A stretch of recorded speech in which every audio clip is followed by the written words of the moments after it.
ನಮಸ್ಕಾರ ಎಲ್ಲ ಕೆ.ಸಿ.ಡಿ ವಿದ್ಯಾರ್ಥಿಗೆ ವೆರಿ ವೆಲ್ಕಮ್ ಬ್ಯಾಕ್. ಕೆ.ಸಿ.ಡಿ 2024ನೇ ಕೆಮಿಸ್ಟ್ರಿ ಎಕ್ಸಾಮಿನೇಷನ್ ಸ್ವಲ್ಪ ಮಾಡ್ರೇಟ್ ಆಗಿತ್ತು. ವಿದ್ಯಾರ್ಥಿಗಳಿಗೆ ಬಹಳಷ್ಟು ಒಂದು ಸ್ಯಾಟಿಸ್ಫ್ಯಾಕ್ಷನ್ ಆಗಿಲ್ಲ. ಈವನ್ ಬೋರ್ಡ್ ಎಕ್ಸಾಮಿನೇಷನಲ್ಲಿ ಕೂಡ ಫಿಸಿಕ್ಸ್ ಭಾಳಷ್ಟು ಡಿಫಿಕಲ್ಟ್ ಲೆವೆಲ್ ಇತ್ತು.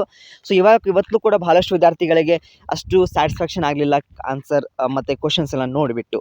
ಸೊ ವಿದ್ಯಾರ್ಥಿಗಳು ಯಾರಿಗೂ ಭಯಪಡಬೇಡಿ. ಸೊ ಆದಷ್ಟು ಬೇಗನೆ ನಿಮಗೆ ಕೆಮಿಸ್ಟ್ರಿ ಕೀ ಆನ್ಸರ್ ಕೂಡ ನಿಮಗೆ ಸೆಂಡ್ ಆಗುತ್ತೆ. ಸೊ ಫಿಸಿಕ್ಸ್ ಆಲ್ರೆಡಿ ಸೆಂಡ್ ಮಾಡಿದ್ದೇನೆ. ಸೊ ಆದಷ್ಟು ಬೇಗನೆ ನಿಮಗೆ ಇನ್ನೊಂದು ಕೆಲವೇ ದಿನಗಳು, ಇನ್ನೂ 1-2 ವಾರ ಅಷ್ಟೊತ್ತವರೆಗೆ ನಿಮಗೆ ಕೆ.ಸಿ.ಟಿ ರಿಸಲ್ಟ್ ನಿಮಗೆ ಒಂದು ಪ್ರಕಟಣೆ ಆಗುತ್ತೆ.